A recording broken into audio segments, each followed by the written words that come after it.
Hello, this is a video that will show you how to look at what activities are scheduled at the clubhouse in the various rooms and to be able to schedule an activity for your association or group. First, we go to the Perico Bay Club website, which is pericobclub.com, and you log in with your username and password.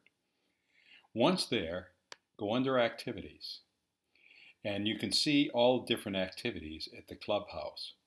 We're going to look at the calendar of activities to see if there's any spare time for our new proposed meeting group.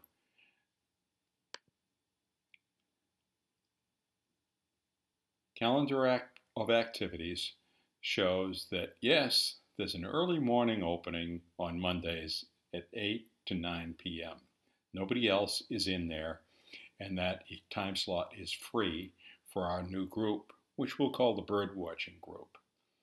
So now we go back, as you do with your browser, to the previous page, over to activities again, and we're going to put in a reservation request. The purpose of this is we want to reserve a room or rooms for our activity.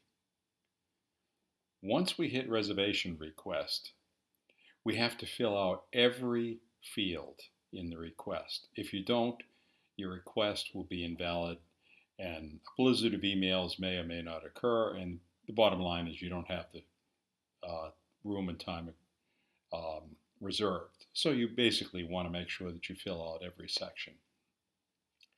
We're assuming also that you're a Perico Bay Club sponsored event. In other words, your birdwatching club is open to anybody in the PBC world. So therefore, you're a PBC event, and you're a PBC resident, and you're the person responsible for this. These are key issues.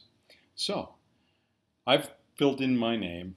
It automatically came up that way in my case, and my email address. The group requesting is going to be a PBC sponsored activity and event.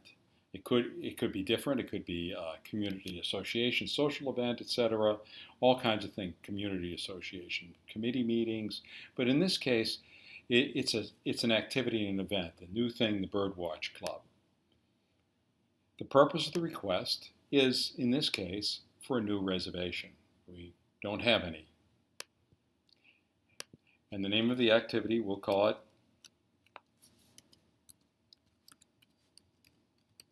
birdwatching. Make it simple. The date of the activity, what we'll do is we will pick, starting on the next Monday from when I'm making this video, which would be March 18th.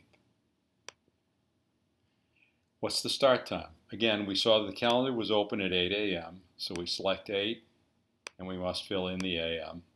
And the end time of the event is 9, at which point in time we must leave the meeting area, and that's a.m. Now, in some cases, for some events, you may want to reserve some time beyond your meeting time in order to restore the meeting area to its prior state, or reserve a time earlier in order to set things up. But in this case, it's relatively simple. We move a few chairs around and have a meeting, and then we move them back. Is this a repeating event? Yes, it is. And we're going to say that this meets weekly.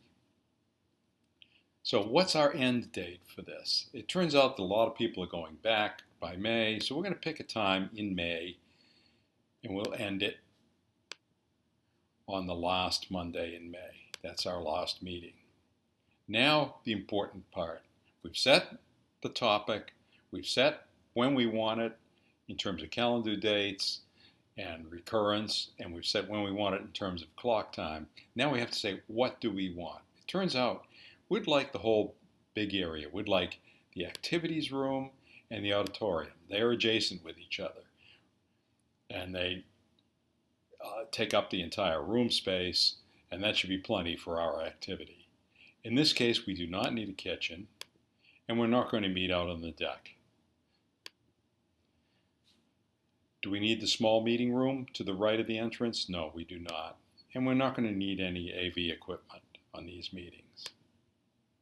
If there's any other info of relevance or concern, fill it in, and that will get addressed. You then have to enter the name of the person.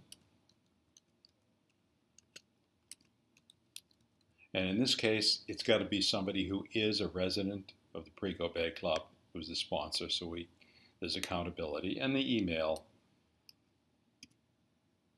I'll leave the rest of that, and the phone number. Once you've filled in everything and gone back to make sure that everything is filled in, you then hit submit, and the reservation request is submitted. What happens after that is it's looked at, and you're going to get an email back indicating it's okay, you've got the reservation, or some issue unforeseen by you at the time, or whatever, has caused it to be a problem in the reservation request. But in most cases, you'll simply get an email indicating, yes, you have this time reserved, and it will magically appear on the calendar once it's loaded into the calendar and refreshed. So everybody knows that that time between 8 a.m. and 9 a.m. on Mondays is your time for your meeting. I hope this has been reasonably easy to understand and helpful. Thank you.